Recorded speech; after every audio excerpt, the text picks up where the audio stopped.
Welcome back to On the Light. In today's episode, I have a meaningful conversation with George Dovas. Originally from Australia, George moved to Hong Kong in 2001, where he is now the director of the Iyengar Yoga Centre. I had the good fortune of meeting George this past January during my trip to Bellur for Prashantji's teaching. One afternoon in the dining hall, my friend Sara Russell and I were searching for a place to sit for lunch. George, who was sitting with James Murphy, noticed us looking around and they kindly invited us to join them. Both George and James were warm, welcoming, and easy to talk to. We ended up having a great conversation, and I was able to get each of them to commit to interviews for the podcast. I felt like I left that table that day with two new friends, and I don't say that lightly. Anyway, without further ado, please enjoy this episode of On the Light.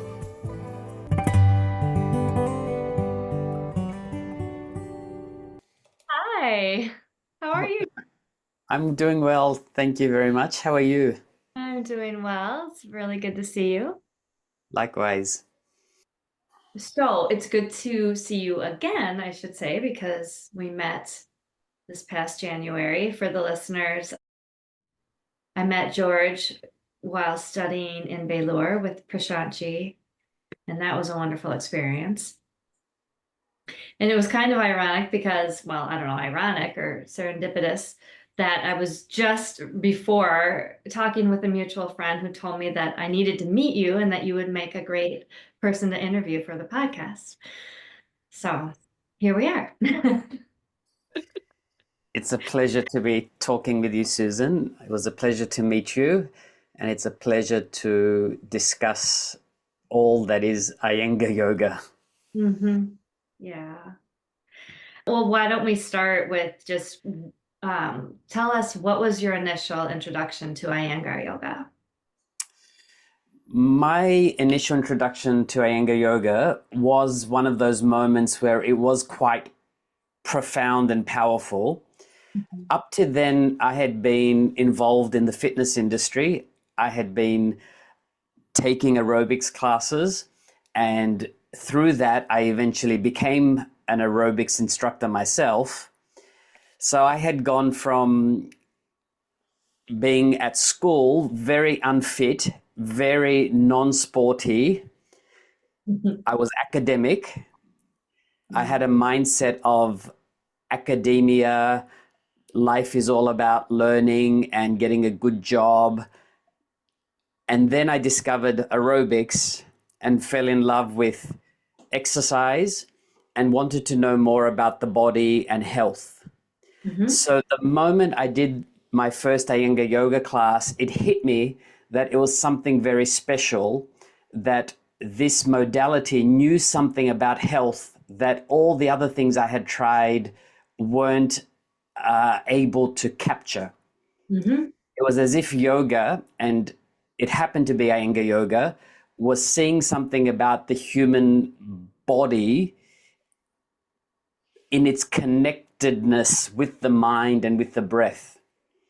So it's something simple that happened in that class, and that was when the teacher said, raise your arms up in what we call Urdhva Hastasana. So standing, raising the arms up, then taking the arms down. But he asked us to time it with our breath. So inhaling, arms up, exhaling, arms down.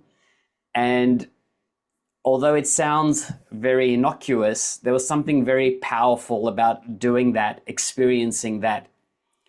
And I think partly why it was so powerful, because I had been in the aerobics industry at that time, and I had been working with body and movement and exercise, and that appeared to me, or that struck me as, hey, there's something important about connecting the breath with your movement. The other thing I remember about my first Iyengar yoga class was the use of the Sanskrit terminology to name the poses. So it struck me that there was something deep about this subject, that it had roots, Mm-hmm. and that interested me. Yeah. I think that's what gets a lot of us, that rootedness, just that there's a lineage behind all of it, and it's interesting, and it just pulls us in. Absolutely. I was in my late 20s when I came to Iyengar Yoga. Mhm. And it was also the days where we didn't have so easy access to internet. So I remember logging on with the modem onto the internet and searching out what is yoga, who is Mhm. BKS Iyengar. So it led me to an exploration of spirituality and yoga and what is spirituality. And I think being in my late 20s, I was at that age trying to figure out what is meaningful in life. What did I Sure. want to do with my life? Mhm. It was post university.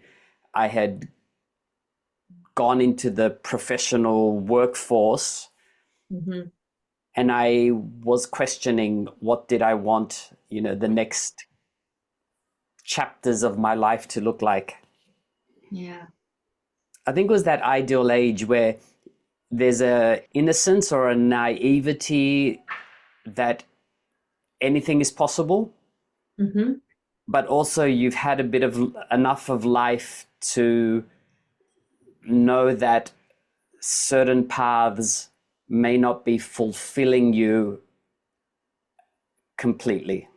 Yes. I think what I'm trying to say also is that I was at that age where I wasn't so down along one path that I couldn't step out of it. Yeah, Yeah. I can relate to that. I'm just thinking about how I was also 27 when I first went to an Iyengar yoga class. that's exactly the age I was. Okay. Yeah. And yeah, I agree. There was a time trying to sort of figure out what was meaningful in life, and it's an impressionable time of life. I wanted more than uh, I wanted something for my mind and my body because I was introduced to Tai Chi. I don't know why I'm talking about myself right now, but here I am. I was introduced to Tai Chi when I was in college, and I liked that. Then I came home and I couldn't find anything like that. But then I did drive by a yoga center, and there was the Iyengar yoga class that just, hooked me. Um, Interestingly enough, I thought that my path might be to learn Tai Chi. oh, really? Because I landed a job in Hong Kong Uh-huh. and I moved to Hong Kong, and Tai Chi is quite prevalent in this culture, Yeah. there was something in the back of my mind as to whether it was Tai Chi that I was supposed to learn. I wondered whether life was bringing me to Hong Kong in order to find a Tai Chi master to teach me Tai Chi. Yeah. But as it turned out, it was yoga that was my path. Uh-huh. And I remember reflecting on that.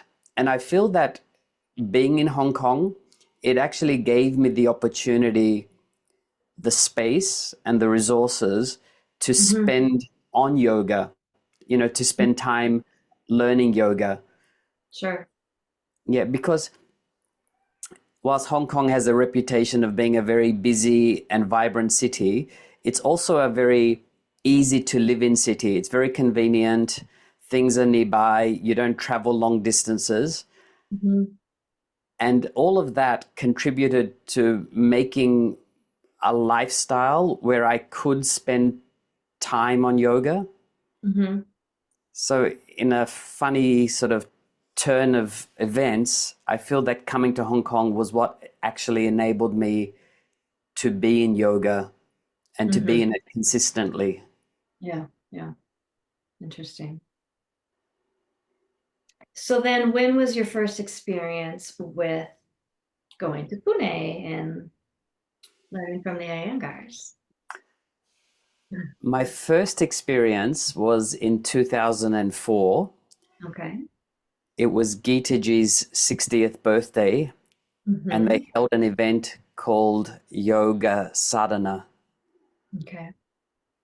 It was a convention at PYC at Deccan Gymkhana, and that was my first visit to India, and it was my first time to meet the Iyengars and Mm-hmm. to learn directly from them.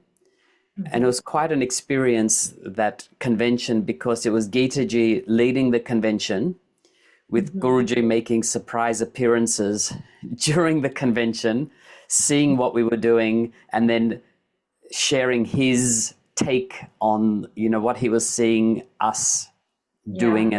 doing, and his take on what we were understanding and not understanding. Mm-hmm. And it also had Gitaji in dialogue with Guruji.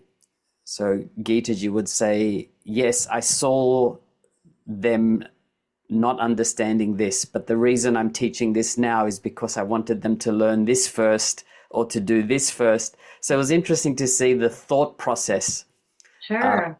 behind Gitaji's teaching, and then what Guruji was seeing, and seeing them in dialogue with each other. Mm-hmm. Mm-hmm. Yeah, that's really special, I think, to be able to see that interaction and him almost mentoring her throughout. It sounds like it was almost a little bit of teacher training, or you know what I mean? Like, um, Yes. yeah. And that was at a stage of my learning where I thought mistakenly that things are fixed, that yoga is this subject where it has to be this way, this is the order, this is the sequence. Yeah. And it started to open up my eyes that it's an organic subject. Mm-hmm. It's not fixed. It can be approached this way. If you approach it that way, this will happen. If you approach it that way, that will happen. Yeah. It opened my eyes to the fact that you may not be able to address everything at one time. So there are choices as to what you focus on or what you address at each time. Mm-hmm. And I think all of these things point to what Iyengar Yoga can bring to someone, which is a different perspective.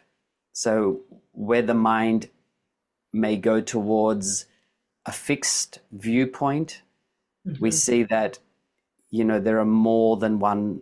There's more than one viewpoint. There are other ways to see things. There are other ways to approach things, and each approach will have its own consequences, its own results. Mm-hmm. Yeah.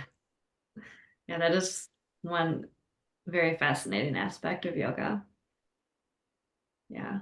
And don't you find that from learning with Prashant, he encourages that in us more and more? In learning from Prashant recently, what I've been able to take is a deeper understanding of Guruji and Gitaji's teaching as well. Mm-hmm. So I see that Prashant is really pushing us to understand our own view towards Iyengar Yoga, our own notions, and to challenge what we're seeing and to go deeper into understanding what Guruji was teaching, what Gitaji was teaching, what was the purpose of those teachings in that manner, Mm-hmm. and what was the consequence of those teachings. And it's beyond just taking the teachings as a teaching, but through the teaching, understanding a whole gamut of how and why and when that came behind those teachings. We talked about that a bit when we were in Bellur. Yeah. So what I've been finding through the later years is that Iyengar Yoga has really helped to shift my perspective, to broaden my perspective, to be able to zoom out, to zoom in, and to not get stuck in any one view of the world or of myself. That everything is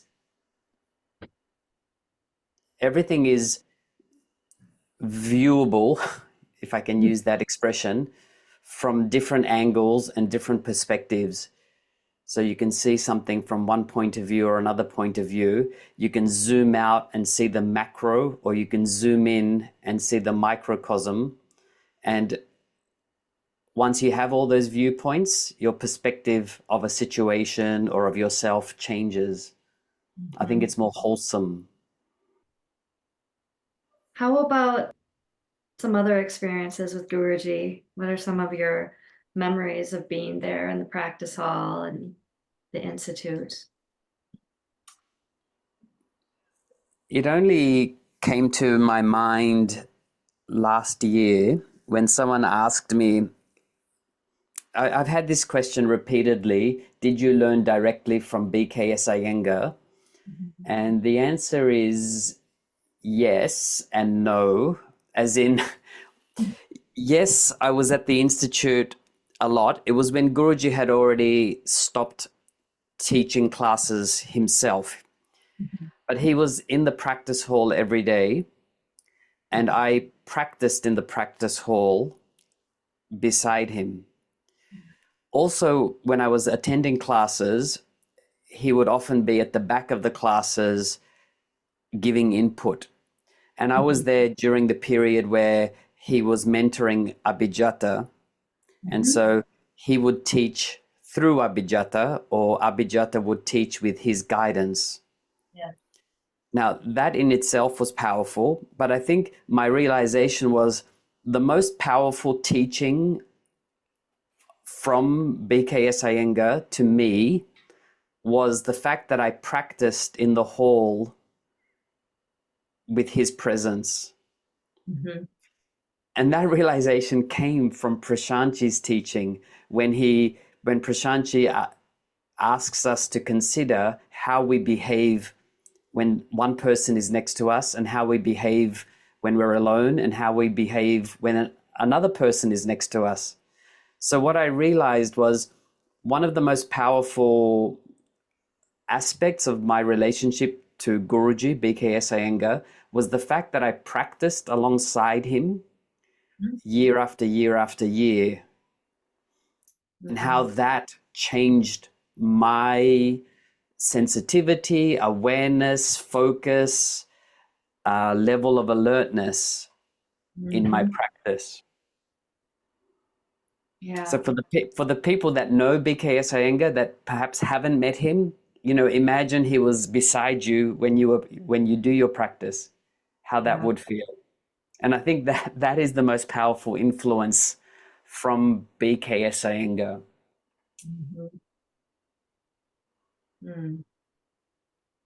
Of course, there's also witnessing him interacting outside of the classroom.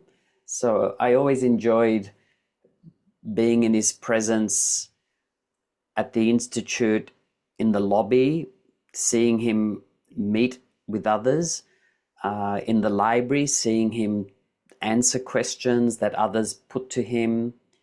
I was also very fortunate that in 2011, when Guruji was invited to teach in China, that he came via Hong Kong, and he stayed a couple of nights in Hong Kong. Oh.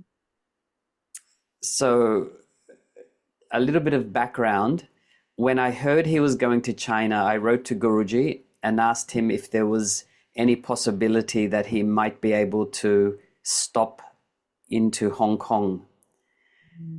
And he replied, and he said that as this is organized by the Indian and Chinese consulates, that he would be taking their itinerary And with God's grace, if it came one day that he could come to Hong Kong, he could.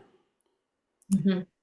After that letter, the organizers from China discovered that the best way for Guruji to travel would be via Hong Kong, because the summit was in Guangzhou and it's easy to land in Hong Kong and then to catch a train into Guangzhou. So with God's grace, it came that Guruji was able to come via Hong Kong, and hosting him and organizing that fleeting visit, that, those few days in Hong Kong, it really was a pleasure and it was an honor to Yes. host him. Mhm.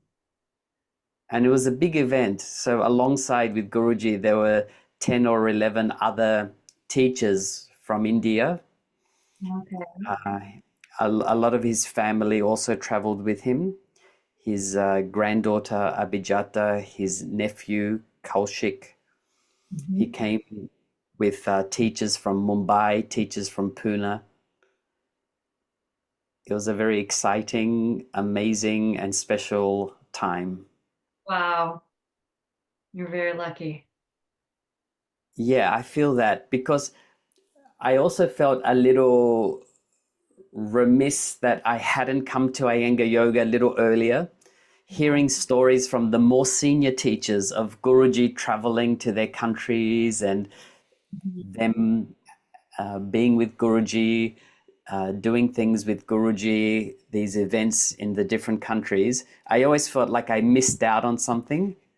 Mhm. And then when this opportunity came for Guruji to come to China via Hong Kong, it felt like I also had this opportunity to experience uh, Guruji himself and his teaching outside of Pune.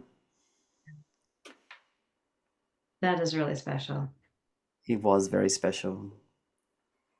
My first experience with Guruji was in the United States when he came in 2004. I think it was 2004 or 2005. Now I'm getting it mixed up, but for the Light on Life tour, he came to Estes Park. And then after that, I went to India. But yeah.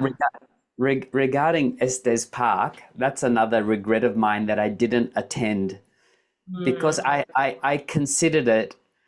And 2004 was the year that I went to Pune for Yoga Sadhana. And I was less mature, or less, I had different perspectives. So I do remember considering, should I go to the USA for this Estes Park convention? And that practical mind, oh, it's expensive, you have to take more time off. Um, Sam. yeah, overwrote the willingness to go, or and I regret that. When Yeah. you look back about what's important, I Yes. realize it would have been more important to go to Estes Park. And I always wish I had. It's hard to balance all of that, I find. Yeah, I think that's one of the things that I have explored through my practice, and that is balancing all the many directions you get pulled Mhm. in life, and all the things that one wants to be involved with in life. And it has Iyengar Yoga has helped me very much to find a balance, and Mhm. also to realize that the meaning of balance is not that it's going to be fixed, and it's not necessarily easy to maintain balance, but because we are always changing, the world is always changing. In order to have balance, you're always responding, you're always changing things, you're tweaking things in order to maintain the balance. I think in the past, I was fighting against, why things always have to change, and, what I have to adjust my attitudes and life in order to get balance. Whereas now I accept it as a normal part of maintaining balance. Mhm. So I guess you could say I'm more flexible, which is an interesting expression because a lot of people regard yoga as a tool for gaining muscular flexibility. But for myself, what I found is it's given me a flexibility in my approach to life. I like to have a routine, but I understand that I have to be flexible in order to maintain a balance of, what I'm searching for in my life. I remember hearing a take on Guruji and his own approach to life, and that is that he was disciplined, but he was flexible in his discipline. And I feel that's what Iyengar Yoga teaches us, to have discipline, but it's not a rigid discipline. It's a flexible discipline which nourishes your life. It doesn't detract or doesn't make you a kind of a narrow, fixed, rigid minded person, but someone who's able to adapt and adjust to any situation that comes your way. And yet, sometimes the method gets labeled as a rigid approach, which is, Yes, it's sad. It's sad yeah. that misperception takes place. And I think it's where teachers of Iyengar Yoga have a big responsibility to learn how to convey the subject and bring out its beauty and its depth, which isn't an easy thing to do. So it requires us as teachers to understand very clearly the subject ourselves, to very clearly understand Guruji's message and the message from the Iyengars, to clearly understand what is yoga, what is not yoga. And I'm not saying I have all the answers to those Right. questions, but what I'm saying is that is part of the effort. When I'm learning and practicing, I am trying to unravel what Guruji was teaching us and what he was not. In the early years of being a teacher, I thought Guruji was teaching us alignment, the alignment of Trikonasana. He was teaching us through the alignment of Trikonasana, but he wasn't teaching us only this is how Trikonasana should be done. He was teaching us through Trikonasana, through the triangle pose. If you were to move this way, what would happen? Why does it move or why does it not move? Why can you not make your attention, stay on that one point? So there was a lot to learn through alignment more than learning what is alignment or what is the alignment. And when we mentioned Prashantji and how he is taking us deeper into understanding Guruji's teaching and understanding yoga, Prashantji's been reminding us of the high degree of importance of language.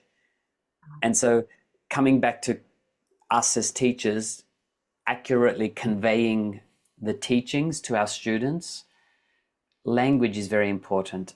So I think part of our study as Iyengar Yoga students is to understand language and expression without which we wouldn't be able to communicate effectively or accurately to others the beauty of Iyengar Yoga. Which makes it a very big responsibility. Yes, it's a huge responsibility, and and I don't think we can ever say that we understand Iyengar Yoga or we understand yoga. That in itself is why we have to keep digging into it, exploring, learning, having these discussions. I Right. think these podcasts are invaluable because it's through expression and through discussion that we also clarify what we understand or what we don't understand. The other podcasts I've listened to that you've published, Susan, are so valuable. You know, they're an integral part of what I consider my study of yoga.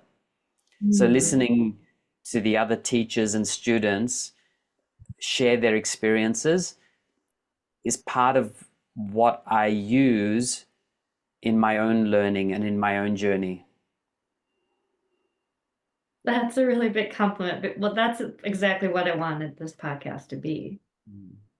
Yeah. And some of those stories, they're fascinating. They're a Mhm. part of, they're a part of history, and I'm so glad they're being Mhm. recorded and shared amongst the community. And because it's such a vast and deep subject, each person will touch one aspect of it. So it Mhm. helps us to see all the different facets of what is Iyengar yoga, what is yoga. How about, do you have any other memories just of being around him or Gita or Prashant, the family? One of my fondest memories, which I haven't shared with many people, was when Guruji came to China.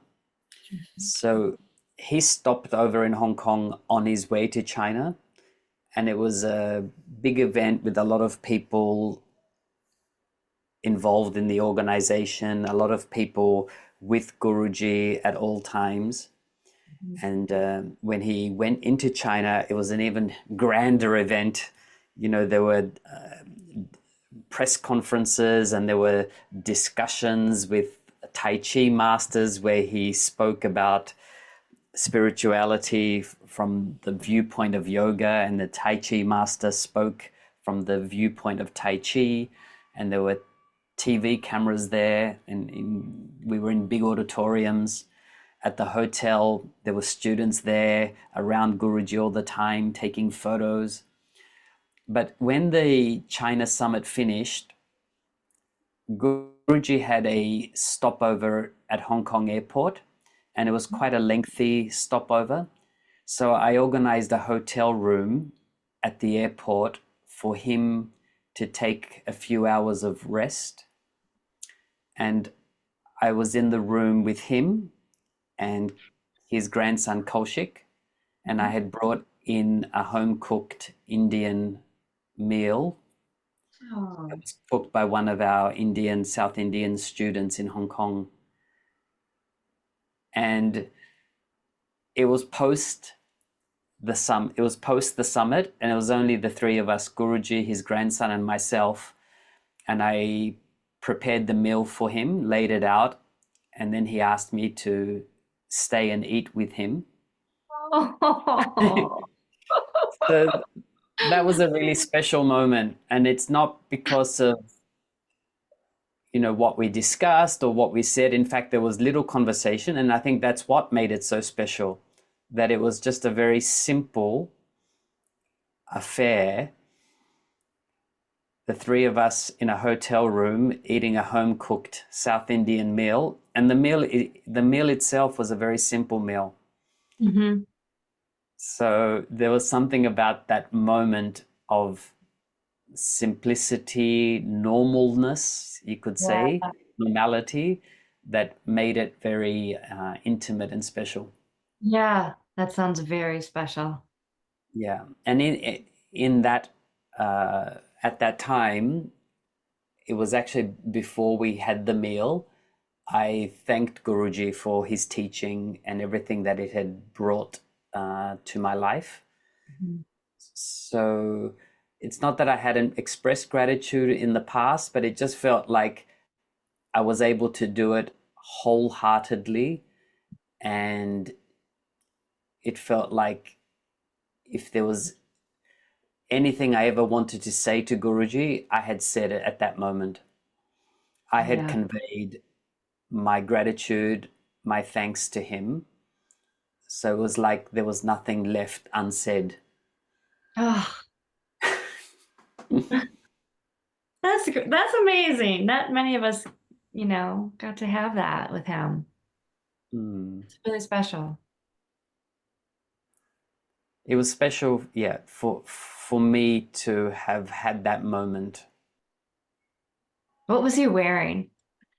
He was wearing his creamy colored kurta from my memory.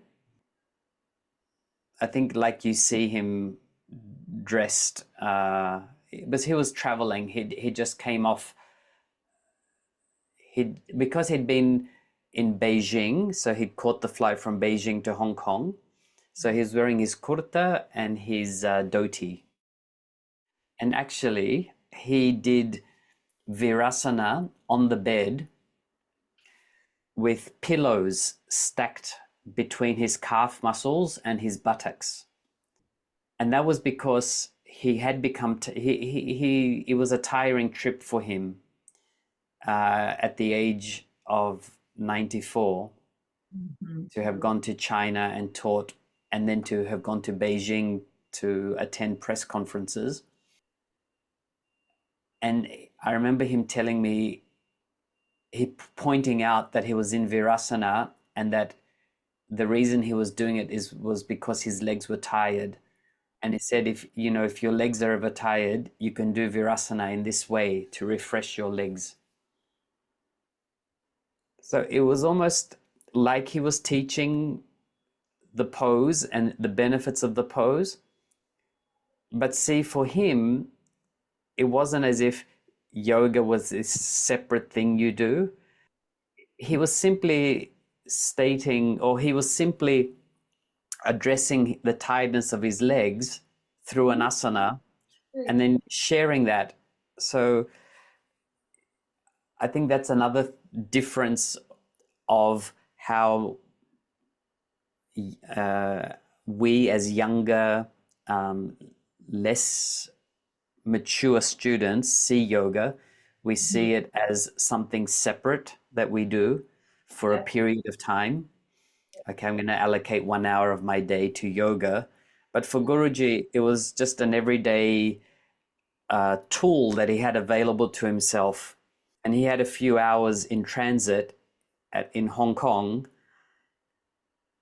I had made available the hotel room for him. And so he did what he knew would help refresh his legs. He did virasana with the pillows on the bed. So I thought that was quite poignant to see Guruji using yoga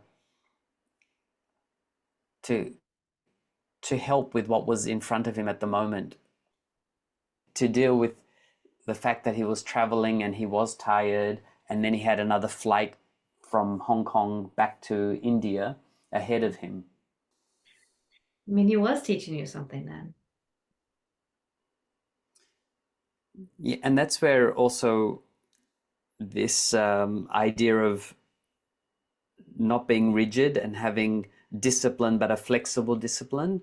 I think this is an example of that, and that's helped me.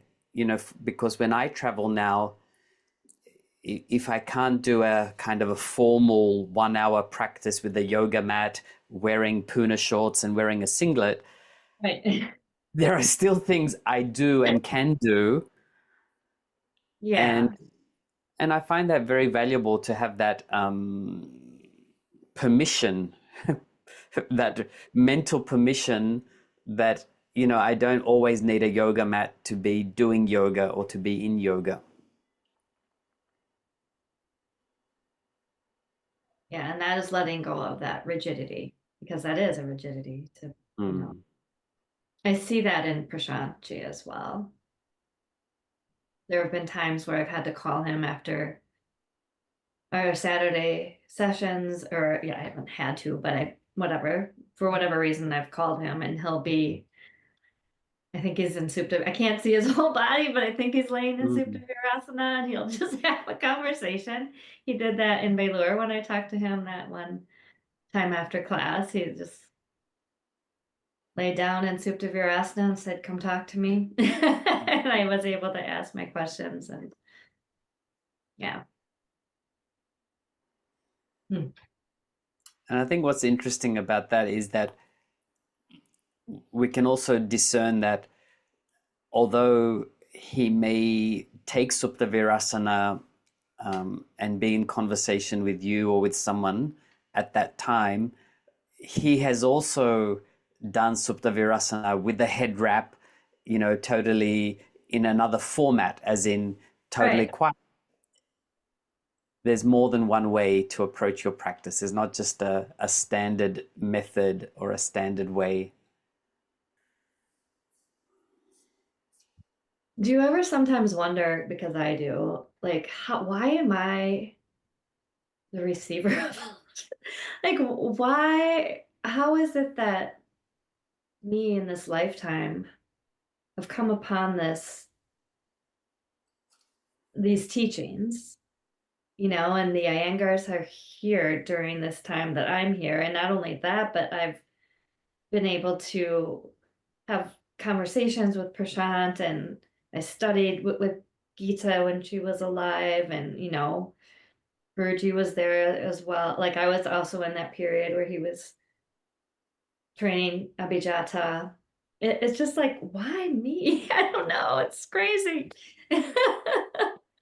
I do reflect on that myself, and I also, my reflection is, yeah, how could I, born in Sydney, Australia in the 1970s, somehow through life, and although there are, billions of people, come in contact with someone like BKS Iyengar, born in the 1930s in a, village of India.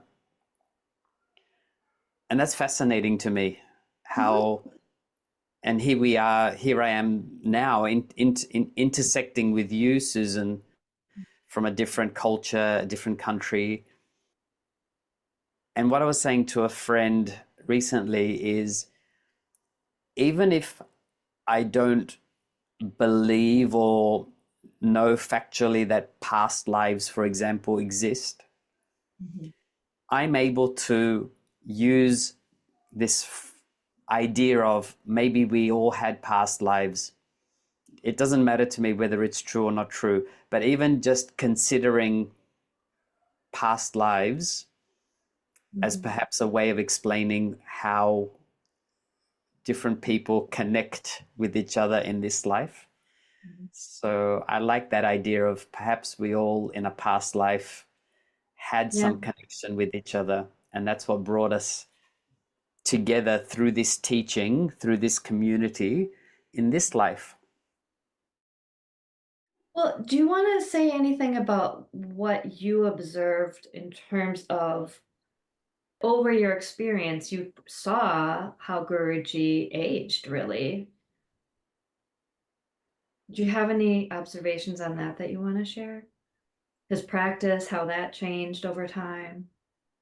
Something regarding his practice, which again I've only realized more recently in hindsight, and Mhm. that was when I was seeing him practice, and often he would share things in the practice hall.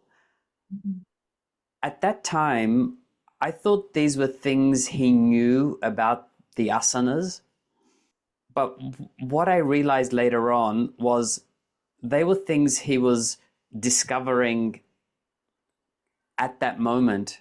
So in the practice hall, when he got people to try something or he showed on a teacher something, I think these were like fresh discoveries he had just made, Mhm. or something he was teaching through Abhijata in the classes.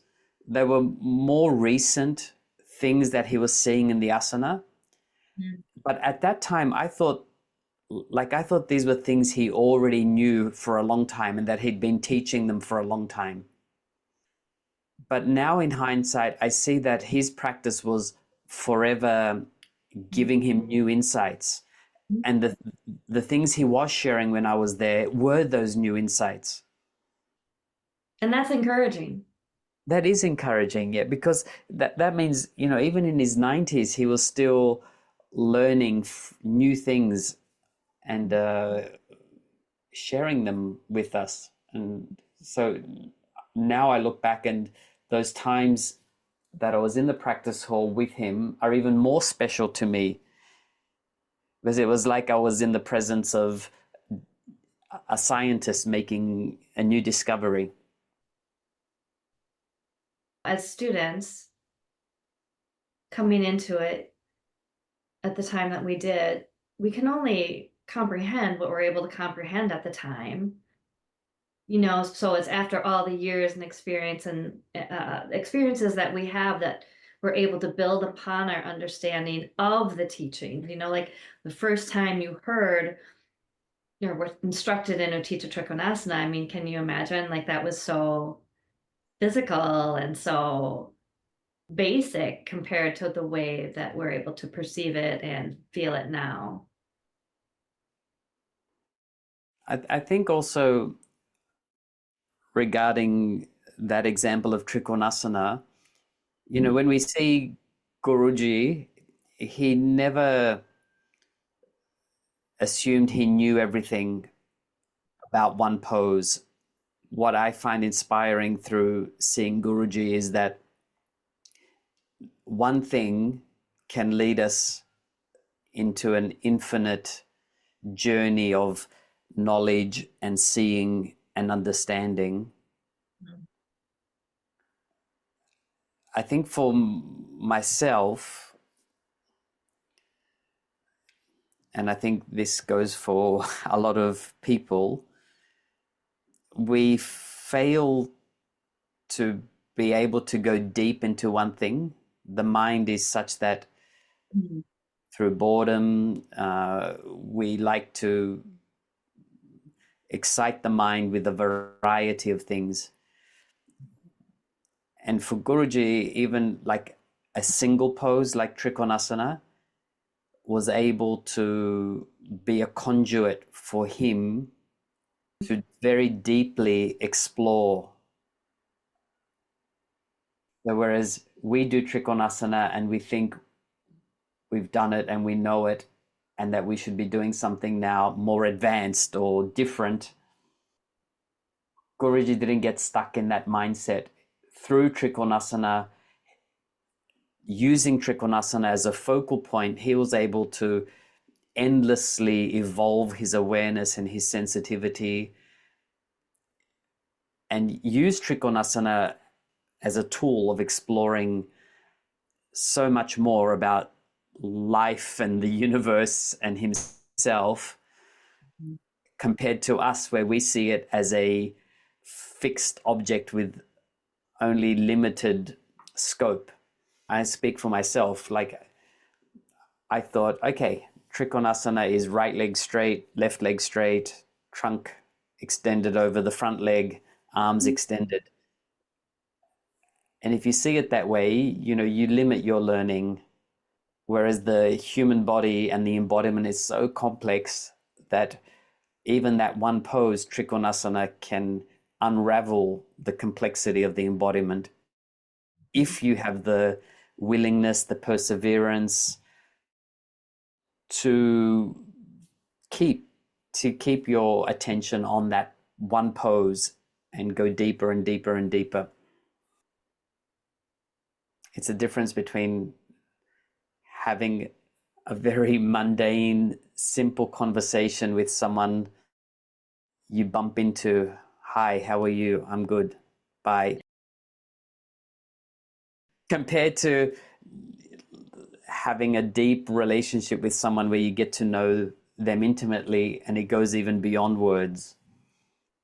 So for me, Guruji had that with the postures, with the asana. He had a very deep, meaningful dialogue with each asana, and that never finished. That just gave me the chills. That's a good way. Yeah, that's a really good analogy. And in a kind of paradoxical way, I think Guruji's extraordinariness is Mm. that there was something ordinary about his approach or the way he did things. So going back to my times in Pune around Guruji, actually most of the situations where I witnessed Guruji were what I saw was he was very ordinary. In his Mhm. interactions with people, he was very ordinary. It's like when other people interact, there's a lot of perhaps baggage behind someone's actions, or maybe there are a whole lot of motivations behind someone's actions or words may be influenced by many other things. Whereas for Guruji, it was very limited to the situation at hand. So when he was dealing with a person, he was only dealing with that person without letting other things interfere with the realness or the truthfulness of that situation. I think what I'm trying to say, he was very much in the moment. Yeah, and he wasn't caught up in the previous moments. Previous moments and the vrittis and In the Ritis, yeah. Actually, there's one moment which left an imprint on me, and that was in the earlier times when I was in Pune. It was after, a long day of class in the morning, practice, medical class, seeing Guruji in the library, and in the evening, walking out of the institute, crossing the courtyard, I glanced inside the family home in the lounge room, and Guruji was there sitting on the sofa watching the television, which had the cricket on the TV. And Mhm. then it just struck me how, again, he could just be in the moment. He could be, he was the yoga guru. He was this amazing person with depth of seeing and understanding, and an amazing teacher and an amazing scholar. But at that moment, he was grandfather in the family home with his grandchildren and his family watching the cricket on TV. And that's what I'm trying to say. He was so much in the moment. He could, he wasn't, his mind was not still in the yoga institute. I am the guru, or I am the yoga master, or I am the yoga practitioner. When he was in the yoga hall, he was in the yoga hall. When he was in the family home, he was grandfather. He was a member of the family. And that is something we can all learn something from. I mean, just you seeing that, I mean, that was a teachable moment. He was teaching you even without teaching you. He was just, Exactly. And I was probably at that age where I thought, oh, I'm a yoga student. I have to act in this way. I have to behave in this way. I have to, uh, you know, is yoga, being a yoga student, does it mean having to dress this way? And so these are all superficial understandings or superficial views as to what makes a yoga student or what makes a yoga practitioner. And I think the lesson was, being a yoga student is being in the moment and being true to each moment. so you've kind of already touched on it a little bit in terms when we were talking about our responsibility as yoga teachers and yoga students in this method. How do you feel we should keep his legacy? How can we keep his legacy at the forefront? The advice that I give to the younger teachers is consistency. What I feel is important is that each person within the limits of what they can manage, they should create a consistent pattern of learning, practicing, studying, and that's going to be different for each person. So I hesitate to give advice to the younger teachers that I mentor, which is in the form of quantity, like you must practice this much, you must turn up on these days for this amount of time, because everyone's life is different. But what I feel is very important is that as a practitioner, as an aspiring Iyengar yoga teacher, or as a student, you have to, in your own life, make a decision. This is my practice time. This is my study time. And to not let other things interfere with that, unless they're, really important things that need to get done. So in a practical sense, what I'm trying to say is, instead of trying to take a lot of classes all the time, for example, one should decide, okay, this is my regular class and it's important to me, and I'm not going to let other things get in the way of that class that I'm attending. For me, there was a point where early on I was thinking, okay, I went to Pune in August this year. When will I go to Pune again? Will it be December or January? And having that, it was wasting my always having to think about when I'm going to go to Pune.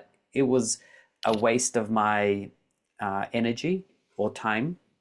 So the time when I then decided December will be the month I will go every year, no matter what. It became so much easier to have that consistency. December is the month I go to Pune every year. Then suddenly my life starts to get arranged around that. And it doesn't become such a big effort to go to Pune every year, because I simply had made the decision that December would be the month I go to Pune. And similarly with other things, now morning is my practice time. So there's very few times I will let anything interfere with my morning practice time. If someone wants to, for example, meet with me, it's afternoon. If I have to organize a meeting, it's afternoon. And that helped me a lot, just having these kind of set times where I would do something, or I would be setting aside for my learning. It helped me to, have some consistency. I think that's really good advice. And I remember when I was a younger student myself, one of the advices coming from the senior teachers was, don't run to many, many teachers. Yes. And whilst it's interesting to learn from many, many teachers, I think it can interfere with learning. It can actually slow you down. It's like one of those, it's a razor's edge. So it's not to be fixed again in one mindset, but I think it's important to have one teacher where you're studying consistently. And as far as that doesn't get interrupted, yes, you can from time to time delve into some other, teachings or some other workshops. Right. But again, as long as it doesn't deter from your consistent approach or your consistent pattern, I think it's that habit, to have a habit of study, a habit of practice, a habit of being with a more experienced teacher. And it's something beautiful comes from an ongoing relationship with a teacher. As they evolve, as you evolve, you both evolve together. I have another piece of advice for the younger generation of students and teachers, and that's not to give up too easily. And I'm going to go back to one of Prashantji's profound teachings, and that is to not take yoga on as a subject of I can do or I can't do. If we take on yoga as something to be attained or poses as something to be attained, then we will either be disappointed when we can't do something, or our ego will be inflated when we can do something. Yeah, so I think a piece of advice that is pertinent for younger students, teachers, and a reminder to myself: be more with the process. It's not about getting the pose or not getting the pose. It's about having an interaction time with the pose and seeing what happens through Yeah. that interaction. When we were in Bellur, one of the things Prashant said, which I think about a lot, it's up to you to do the work. It's up to you to, and I think about that, like, that's why practice is so important. If and I think the pandemic, being able to take class online was a blessing and a curse, maybe more of a curse in some ways, because that is a distraction from actually practicing, actually doing it to yourself, for yourself, and having that time of reflection and exploration. Yeah, I think you've hit the nail on the head, Susan. I think the practice, your own personal practice, is what everything points to, that it's that which is going to take you into yoga. And it's difficult because it's so easy to stay on the surface, and even to, like, I can think that I'm learning and practicing by reading books, watching YouTube videos, and they're all important parts Sure. of the puzzle. But Yes. unless you go into your own practice, spend time alone with yourself on the poses, the real essence doesn't come. What I also find interesting from Prashantji's teachings is when he says things like, this is not for you, this is for something in you. So there's a lot of evolution and transformation that takes place inside us, Mhm. unknowing to us. I don't think we realize how we change through our practice. There are things we see, okay, I'm changing in this way, but I think there's also so much happening below the surface that we don't see. And I find that quite fascinating, that by engaging in practice, I'm changing things inside me which I'm not aware of, but I have a trust that they're changing for the better. And I have a trust or a faith that these changes are part of an evolution, um, part of a direction towards something better than the reverse or the opposite, which is towards another state of consciousness, which is more mundane and subject to the fluctuations of the mind. Yeah, sometimes I've reflected in conversation with a friend, when we look back and think how we've changed with yoga, one of those reflections are, what if it's just age? Is it just our age as we've matured, we've changed? And how much is that down to yoga? And, we may never know, but I Yeah, like that's to, true. Yeah. yeah, I like to think it's not just the passing of the years that has developed maturity or a sense of perspective, but it is down to yoga. And why I believe that is because there are people that don't change even with age. They may change on some levels, but on some other levels, they don't change. But do you find, like, along that same thought, when you see students come to you, even a newer student who's older, obviously we teach them different than when someone comes and they're young. But I feel like that older person can be in a quiet pose, like even Shavasana at the end of class, and they're more still. It seems like they're more, this is very generally speaking, but more at peace with just being that way. Versus if you have like a young person in their 20s or something, they're kind of constantly fidgeting, and I don't know, there's something I think that where the mind is more ready to accept the quietness at an older age. Yeah, I think that's very true. I've noticed that too. Actually, in those Saturday sessions with Prashant, he has spoken about no two people are ever going to be the same.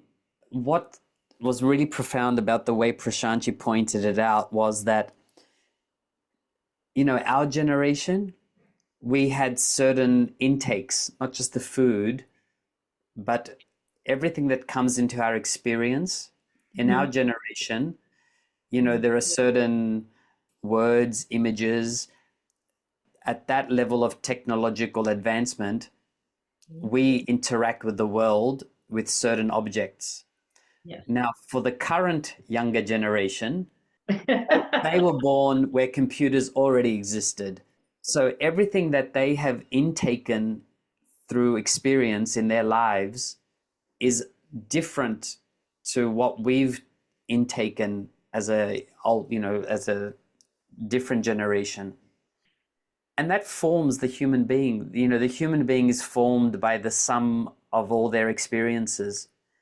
And because technology changes and the world changes, no two people have had the same intake of experiences. So the And 70-year-old now is different than the 70-year-old 25 years exactly, ago. exactly, yes. And I think that's an important thing to understand when you're a teacher of yoga, that not everyone is like you. And so when I see a young person, it's not enough to think, okay, when I was young, how was I? Because when I was young in a different day and age. The young person of today has had a whole lot of different experiences, and even the use of telephones and digital media, that's going to change that person's ability to be in Shavasana. And so then it's up to us as teachers to address that. Okay, I know that the younger person may be more fidgety in Shavasana. So what can I do to give them an experience of quietness and stillness? Well, anything else that you maybe were thinking of that you wanted to say that you haven't had a chance to say yet? The only thing that comes to mind is that whatever I've said is subject to change as I mature. Maybe in another couple of years, I will look back at this and think differently. But I hope these conversations inspire others in thought and in exploration.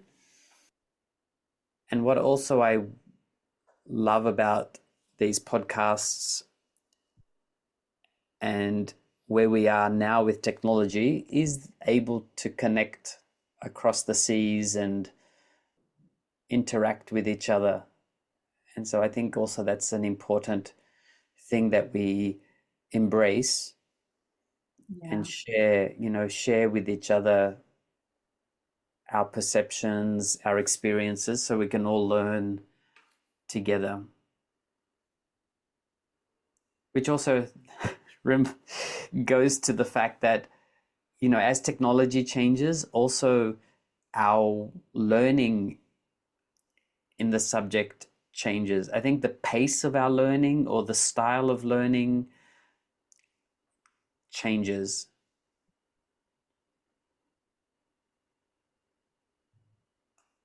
So I think we also have to not look back and try to follow those formats of learning necessarily, or get stuck in trying to learn in an old format. And when new formats of learning open up the door to progressing our understanding, I think we should embrace these new formats and Yeah. use them wisely.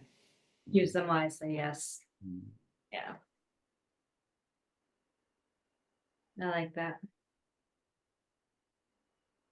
Well, George, this has been really nice. I feel like we could go on and on. Yes, it's been wonderful. Thank you so much for meeting with me and doing this. Yeah, I really enjoyed it. It's been a pleasure, Susan. Thank you for the opportunity.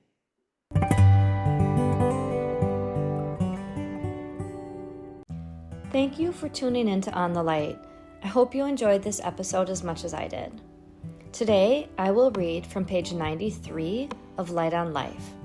Here, Guruji says, "Remember that yoga is not asking us to refrain from enjoyment. Draw in the exquisite fragrance of the flower. Yoga is against bondage.